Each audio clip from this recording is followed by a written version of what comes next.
Hello, welcome to this month's sales tip. The sales tip for October 2016. Tim Royds here, director of Highclear, providers of sales training, sales consultancy services in the UK and internationally, and indeed you find me here in Makati City in Manila this month, where I've just enjoyed a fantastic 4 days working with a sales team on 2 different courses that I've been running.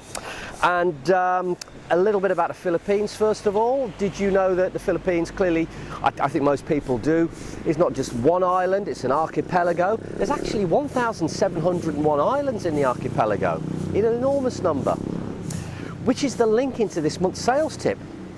Because decision-making units, rather like the Philippines, are made up of lots of different constituent parts. Users, deciders, lots of influencers, maybe not 1,701 in a key account or a big decision-making process, but certainly plenty. And it's important that we understand everybody who's going to be involved in the decision-making process, be that the person or people with the power to make the decision, or maybe more importantly at times the people with the power to do the influencing.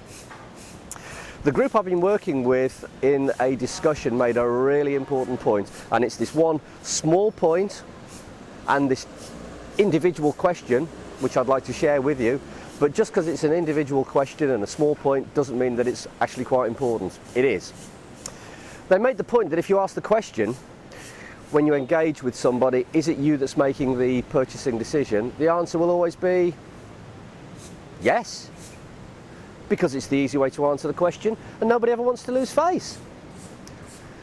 You could go away with at best an incomplete picture, at worst very misleading information, thinking that that person's making the decision, they might not even be involved at all.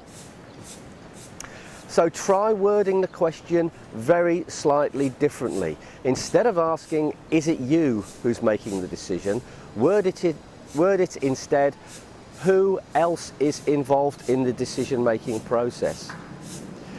You'll tease out many other people who are going to be involved in the process, and the person answering that question won't lose face, because it's not saying they're not going to be involved, it's not saying they're not important, it's not saying they're not really important, but it does provide them the ability to say, well, yeah, there are other people involved as well as me, and you can go away then with that extra important information.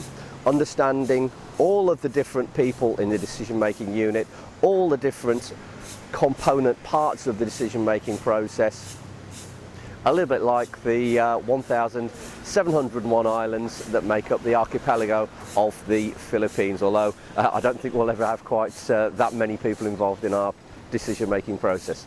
So, very straightforward tip for this month. Don't ask, is it you that's making the decision? Ask instead, who else is involved in the decision-making process. Look forward to seeing you next month.